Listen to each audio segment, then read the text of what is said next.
بسم اللہ الرحمن الرحیم۔ حکومت پاکستان نے 15 مارچ کو اسلامو فوبیا سے نمٹنے کی عالمی دن کو بطور یوم تحفظ ناموس رسالت منانے کا فیصلہ کیا اور تمام صوبائی حکومتوں کو مراسلہ جاری کر دیا، جس میں توہین مذہب کا مواد روکنے کے حوالے سے آگاہی مہم چلانے کی سفارشات تیار کرنے کا کہا گیا اور علماء کرام سے بھی اپیل کی گئی کہ وہ تعاون فرمائیں۔ یاد رہے کہ 16 مارچ 2024 کو اقوام متحدہ کی جنرل اسمبلی نے اسلامو فوبیا سے نپٹنے کی عالمی دن کے موقع پر اسلامو فوبیا کے خلاف قرارداد منظور کی تھی اور اسے ایک جرم قرار دیا تھا۔ اسلامو فوبیا کیا ہے؟ یہ ایک سوال ہے۔ یہ لفظ اسلام اور یونانی لفظ فوبیا کا مجموعہ ہے۔ فوبیا کا مطلب ڈر جانا ہے۔ اسلامو فوبیا سے غیر مسلم گروہ سے ڈرنے کا مطلب لیتے ہیں۔ اسلامو فوبیا کا انگریزی میں مفہوم بے جا طرفداری، نسلی امتیاز اور لڑائی کی آگ بھڑکانا طے کیا گیا ہے۔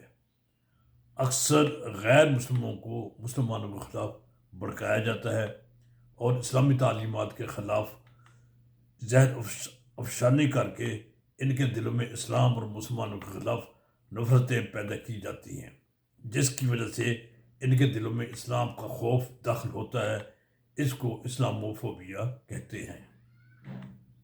اقوام متحدہ نے 16 مارچ 2024 کو اسلامو فوبیا کو، جیسے کہ میں نے بتایا، ایک جرم تسلیم کیا کرتے ہوئے ہر سال 15 مارچ کو عالمی سطح پر اسلامو فوبیا ڈے منانے کا فیصلہ کیا اور یہ قرارداد منظور کی گئی۔ یہ قرارداد منظور کر کے مسلمانوں کے ایک دیرینہ اور جائز مطالبے کو عالمی سطح پر تسلیم کیا گیا اور مسلمانوں کے خلاف بے جا نفرت اور دشمنی کو ختم کرنے کو تسلیم کرتے ہوئے اسلامو فوبیا ڈے قرار دیا گیا۔ اسلامو فوبیا سے نمٹنے کے اقدامات کے عنوان سے یہ قرارداد پاکستان نے اسلامی تعاون تنظیم کی جانب سے پیش کی تھی۔ یہ پاکستان کو اعزاز حاصل ہوا، الحمدللہ۔ اس قرارداد کے حق میں 115 ممالک نے ووٹ دی۔ کسی ملک نے اس قرارداد کے خلاف ووٹ نہیں دیا۔ قرارداد میں مذہبی منافرت، امتیازی سلوک پر اکسانے، مخاصمت یا مسلمانوں کے خلاف تشدد کی کسی بھی کال کی مذمت کی گئی ہے۔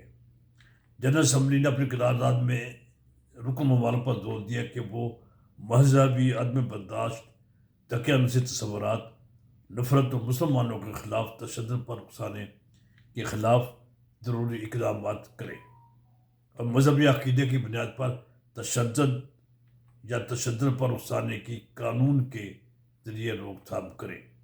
حکومت پاکستان نے اس دن کو تحفظ ناموس رسالت کے عنوان سے منانے کا فیصلہ کر کے نہایت عمدہ قدم اٹھایا ہے۔